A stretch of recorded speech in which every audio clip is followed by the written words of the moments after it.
This talk is about righting wrongs. No, that sounds not faulty. Righting wrongs. The Middle East is huge. And with all our problems, one thing's for sure, we love to laugh. I think humor is a great way to celebrate our differences. We need to take our responsibilities seriously, but not ourselves. Don't get me wrong, it's not like we don't have comedy in the Middle East. I grew up at a time when iconic actors from Kuwait, Syria, Egypt used laughter to unite the region, just as football can.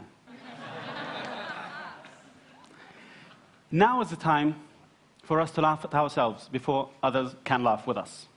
This is the story of the rise and rise of stand-up comedy in the Middle East, a stand-up uprising, if you will. Working in London as a TV maker and writer, I quickly realized that comedy connects audiences. Now, the best breeding ground for good comedy writing is the stand-up comedy circuit, where they just happen to say that you kill when you do well and you bomb when you do badly. An unfortunate connection for us, maybe, but it reminds me that we'd like to thank one man for, over the past decade, working tirelessly to support comedians all around the world, specifically comedians with a Middle Eastern background. Like my good friends, Dean and Maysoon at the bottom of the screen, who 2 years after 9/11 started a festival to change the way Middle Easterners are perceived in the world. It's still going strong with positive PR to die for. Also, 3 guys working for years in Los Angeles, an Iranian, a Palestinian, and an Egyptian, created the aptly named Axis of Evil Comedy Act. And wherever they went, they killed. Now, I didn't start this fire, but I did pour petrol on it. I moved to Dubai as the head of original content for a Western TV network. My job was to connect the brand with a Middle Eastern audience. Now, the American head of programming wanted new local Arabic comedy.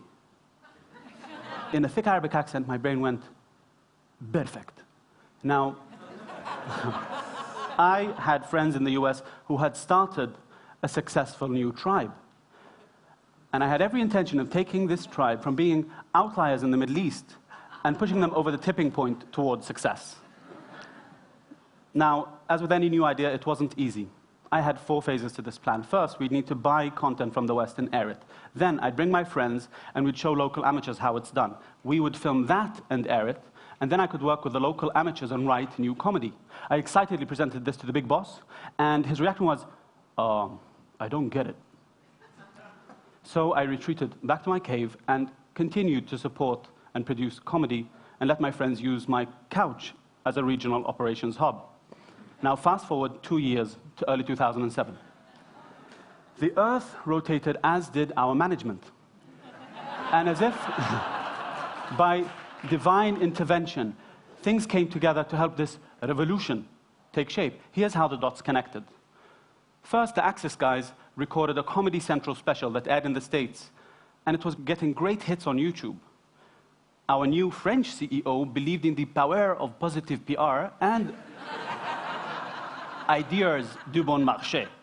Let's just say value for money. I produced in Dubai a show for Ahmed to showcase his new Axis special to a packed room. I invited our new CEO, and as soon as he realized we had a room packed full of laughing infidels, his reaction was very simple. Let's make this happen. And one more thing, don't F it up.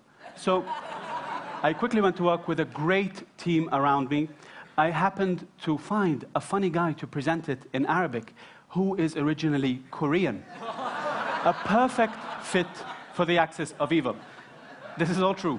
Now, while preparing for the tour, I had to remind the guys to be culturally sensitive. I used the 3 B's of stand-up don'ts, as I call them in the Middle East. Blue content, keep it clean. Beliefs, no religion. And the 3rd B, bolitics. Stay away from politics in the Middle East. Of course, you might think, what's left? Without politics, sex, and religion, how can it make people laugh? I'd say watch any successful, well-written, family-friendly sitcom in the West for your answers. Now, were the Axis successful? In 5 countries, in just under a month, we had thousands of fanatical fans come and see them live. We had millions see them on TV and on TV news. In Jordan, we had His Majesty the King come and see them.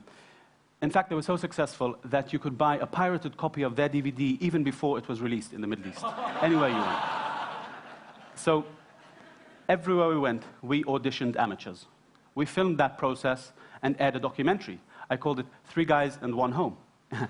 It really is his name.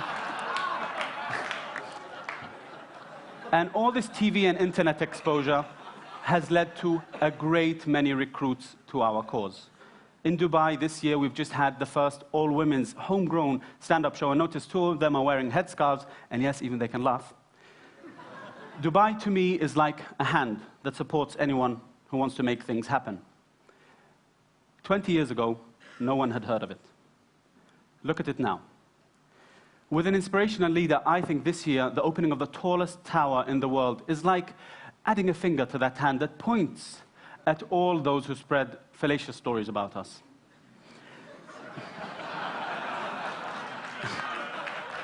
Now, in 3 short years, we've come a long way, with stand-up comedy shows happening even in Saudi Arabia.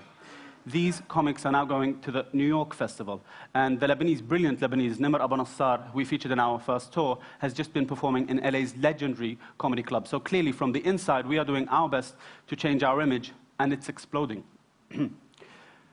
So, as for the outsiders looking in, watch the CNN report on the second Amman Comedy Festival. The reporter did a great job, and I thank her. But somebody forgot to send the positive PR email to the person operating the automatic news ticker that appears at the bottom. For example, when Dean talks, the ticker says, US, suspect gave actionable intel. Well, if you're used to listening to comedians, then I'm not surprised. Sadly, this leads me to another 3 Bs. That represents how the media in the West talks about us as bombers, billionaires, and belly dancers. Enough. We're not all angry fanatics who want to kill the infidel. We have a positive story to tell and image to sell. In fact, one thing's for sure in my experience, we love to laugh like hell. Here are 3 questions that I like to use to test the truthiness of our representation in any media story. 1. Is the Middle East being shown in a current time and correct context?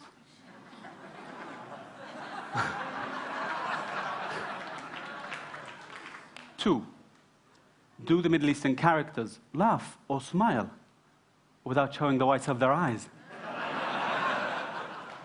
3, is the Middle Eastern character being played by one? Clearly, there are wrongs that need to be righted. We've started in our region. My challenge to the rest of the world is, please, start using positive Middle Eastern images in your stories. For inspiration, go to one of our festivals, go online, drop us a line. Let's change the narrative together, and let's start righting wrongs. I'd like to end, before going back to the Middle East, with a quote from one of the greatest sheikhs to put quill to parchment. As my father likes to call him, a Sheikh al-Zubair. As my mother would say, Shakespeare. And now we go in content to liberty and not to banishment. Thank you.